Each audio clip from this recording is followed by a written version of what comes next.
So if you had to guess, like what happens to interest rates this year in 2026? I think the Canadian economy is still shit and they're not going anywhere.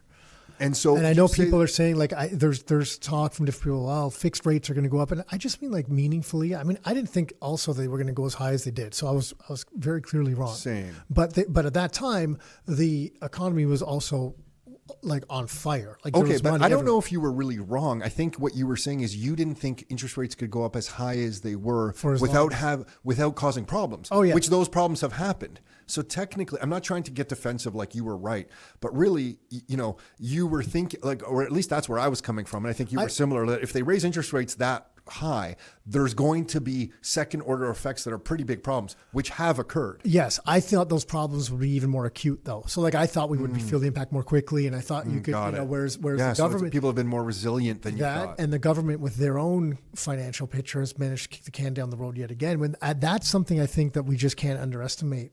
You know, well, they haven't though. They just doubled their deficit. Like the deficit spending now is $80 billion. Yeah, but no one. That's not kicking the can. That doesn't, to the average person, that's meaningless. No, except when they go to the grocery store and everything's more expensive. But yeah, they can't connect those dots. Yeah, they don't. Yeah, that's not.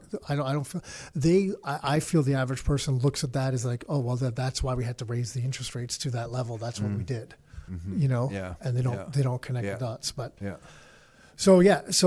But I still think like you ask the average person on the street, everyone's feeling squeezed and there's not extra money flowing around. Most businesses are like, I think there's more businesses now that see like a little sign of life. You know what I mean? It's not just like, maybe it's not the worst it's been, but it's definitely not good. So there's maybe a few more people I've spoken to that have kind of said that, maybe. So what happens if the U.S. cuts rates, then Canada usually follows?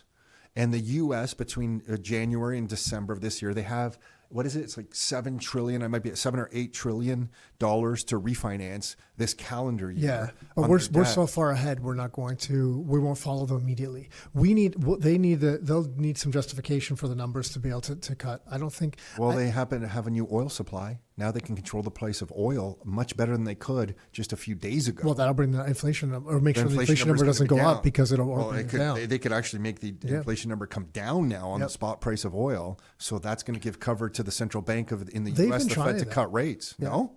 Yeah. And the U.S. wants, well, I'm talking about us. No, but we follow the U.S. We did. Well, this time we didn't. We led. No, okay. I understand what you're saying. Agree. The Canadian central bank trend, I know, we looked at it. It's like twice in history that it reverted. It went the opposite. For a brief time. Yeah, but because we led and we're further ahead, they can cut and we don't need to continue to cut, is what I'm saying. So I mean, if you're talking they're going to cut by a point and a half, then yes. But if they're cutting by a quarter point or half point, then no. I'm thinking 3/4 point to a point. Yeah, so then maybe. Well, just think of it. Why it would be very dangerous for the Canada, because the way we're structured, for us not to, because then the Canadian dollar would get stronger against the American dollar. Mm-hmm. So our already kind of horrible economic situation is now with an $80 billion Canadian deficit. Mm-hmm. We're going to have higher rates, a stronger Canadian dollar, making our exports less attractive, shrinking our economy further. Yeah, so you think the Canadian dollar with the state of the current economy, even if the U.S. cuts rates, with where our rates are compared to them, and with the state of our current economy, it's going to make our Canadian dollar stronger in a meaningful way? Anytime the U.S. has really put liquidity into the system, our dollar gets stronger. So what percentage? Yeah, I just don't think, because in the past, our economy has been kind of in a similar state as theirs. So like right now, but our better. dollar is just, we're like a petrodollar. And now we just have really, I guess I see what you're saying. But because no one's going to invest in Canada right now. That's the problem. So why would you invest in Canada or buy government debt when you can still get higher rate in the U.S. and their economy's growing faster? And I know what you're saying. Well, because if they're going to inflate it away, you're going to want the Canadian dollar. But like if we had a little bit of an economic growth and it looked like there was potential there, maybe. But I don't think that's because I can see what you're saying, because we're a petrodollar, and if the Venezuela oil supply just crushes the price of oil, there would be no reason for foreign money to come in here.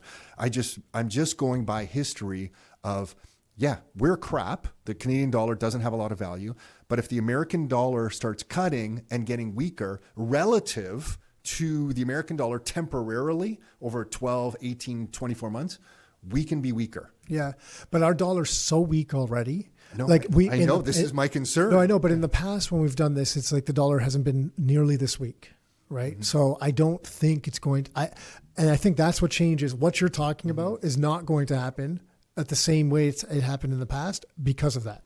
The only reason I could come up with would be that we're a petrodollar, and we'll continue to be weak. Wow, that'll be crazy. That will be like nothing I've seen. So all the time. I think we could cut rates. Don't get me wrong, but it's like a couple small cuts, and it's basically meaningless at this point until they give people confidence in something to start moving forward and be like, you know what? There's just economic activity. There's economic opportunity. There's jobs in this market. So then play this forward for me, because now I'm interested in what you're thinking. We're not going to cut rates. We just ran an $80 billion deficit, indicating to me that the tax revenues into the government aren't close to what we need for our spending. So we just published this. We're not cutting rates, so we're not going to stimulate the economy in one of the most powerful ways to stimulate it.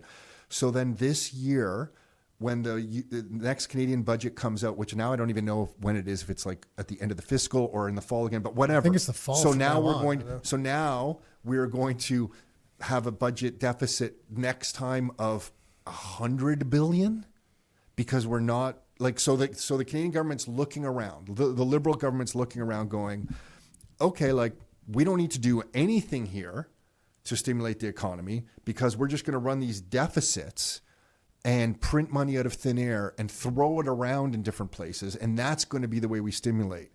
So then the amount of debasement or purchasing power lost by Canadians over the next few years is just going to extrapolate stronger. Yeah, I'm not saying it's good, but I'm just saying I don't see that. But that's basically what we're saying. Like I'm not demanding that what I'm saying is right. I'm just questioning it. Like that's basically what we're saying. I'm not saying that we can't cut rates, but what I'm saying is the rates. A couple is not going to make it, like, even if we do, we're not going to, they're not going down by 1.5 points. Mm-hmm. If they go down by a couple incremental thing, it doesn't even make a difference. Hey everyone, before we dive back into the podcast, I've got a quick shout out about the Your Life, Your Terms report. This is Tom's weekly newsletter where he and Nick share real stories, experiences, and powerful insights to help you live life on your terms. Each week, Tom breaks down the economy, real estate, macro trends, and Bitcoin, and gives you actionable steps to make these insights work for you. No fluff, no vague predictions, just a clear path to thriving no matter what's going on in the world. Tens of thousands of Canadians are already getting the real information they need to level up their lives every week. I can honestly say it's the only newsletter that I've stayed subscribed to for years. It delivers real value that keeps me coming back for more. Join us and start getting the insights and tools to create the life you want, plus entertaining and inspiring stories from Tom and Nick along the way. Sign up for free at rockstarinnercircle.com/get-started and start living life on your terms. That's rockstarinnercircle.com/get-started. Your first step to living life on your terms. And then where we have to start focusing now is like, well, what's happening on these bond yields now? Because these bond yields, which are the kind of fixed rates, those aren't reacting the same way. And I guess maybe they do when some things get released saying, hey, look, things are worse in Canada than you think. Why, and what are you talking about? Because they're going higher or lower? Because they're not reacting. They're going higher. Yeah. Or they're either the same or slightly higher. Venezuela changed. I haven't looked at them in the last couple of weeks, to be fair, but before that, they were kind of with Venezuela, it kind of changes things, because like, what are you getting when you buy Canadian debt? Before it was like, okay, they have a lot of oil. You at least have that. What are you getting? Who cares about the oil? We don't do anything with it. No, but that's how Canada. No, but externally, if you're a big sovereign buying debt in a meaningful way, that's how Canada was looked. Like when you look at the energy exports we put out, that's our number one thing. Like that's what we have. I know we don't do anything. We could do more, but I mean, that is our thing, right? It's basically has been energy for a little while now. So what are you getting? So I guess just listening to you, I can't help but think you're not getting anything. No, I know. So like when you extrapolate, I just have to take this beyond what's happening now in 2026. Take this out 18 months, 24 months, 36 months. It's like, okay, so we're going to get a quarter or half point only cut in 2026. If that, basically is what I'm hearing. If that, quarter, maybe half point. And so that condos construction in the country is basically come to a complete standstill. Single family home construction in this country has come to basically a complete standstill. no rate cutting to really stimulate anything. Maybe minor. But Well, we've nothing- had how many points of rate cutting? Yeah, okay. So, but I just mean in 2026, no further rate cutting. So like and real estate and construction is just a massive part of our economy after energy. So now you have Venezuela. I just don't like what I'm saying here. This is what's shocking me. So now you have Venezuela coming on where the U.S. is going to control the oil price, let's face it.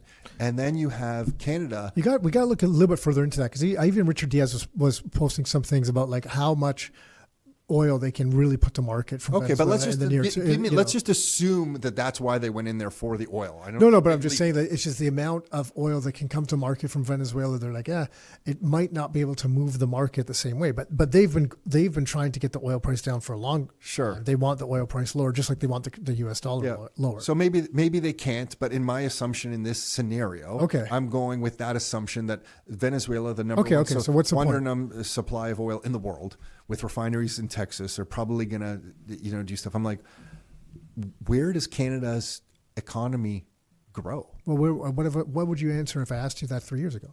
Well, I'd say, hey, there's some energy stuff we can do. We can sell, there's not this Venezuela supply that's come onto the market. And if we do some stuff, build a new pipeline, do some liquid natural gas to Europe, all that's gone.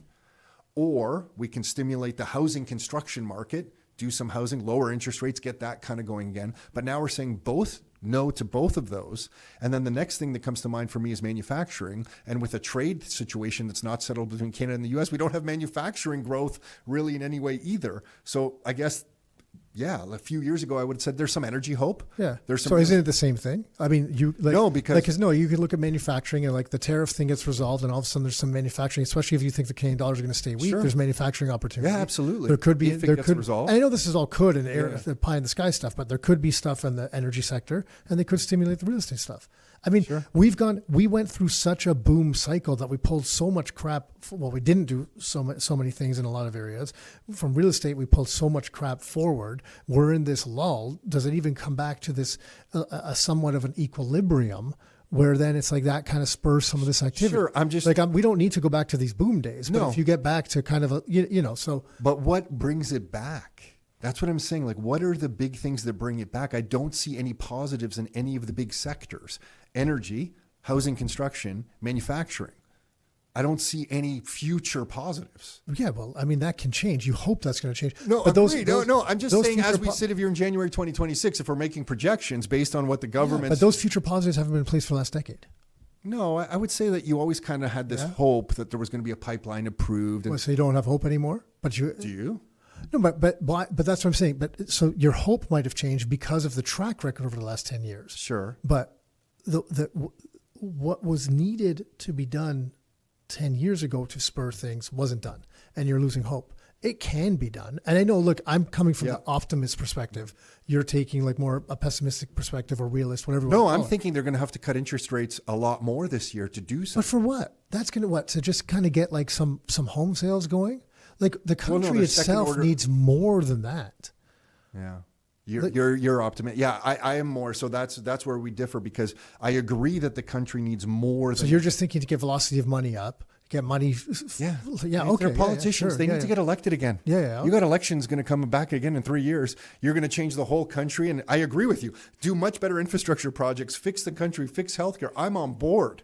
But I'm like, I see an elect. They're going to do nothing for a little bit. Then they're going to be like, oh shit, we got elections coming up. But what I'm saying is the mentality, and I guess we're going really down a rabbit hole here, but the mentality of people now, because of the state of the economy, is not in a place that cutting interest rates is going to make a difference.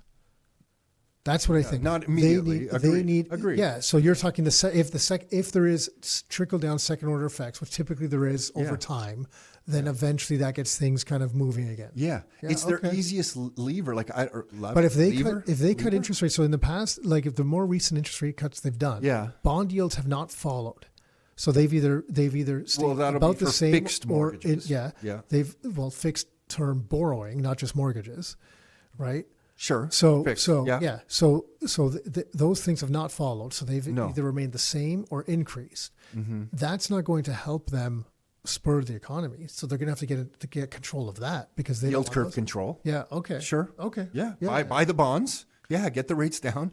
I'm just saying the government doesn't seem to know what it's doing. No, and it doesn't. The easiest We can all agree on that. solution, which is the wrong solution, is to manipulate the interest rates. That's all I'm saying. Yeah, okay. Because out of all the big sectors, I don't see where It's the when you put it like that, like that's the easiest It's the solution. easy- So they just That's all might I just do mean. that. Yeah, okay. all the other stuff makes more sense.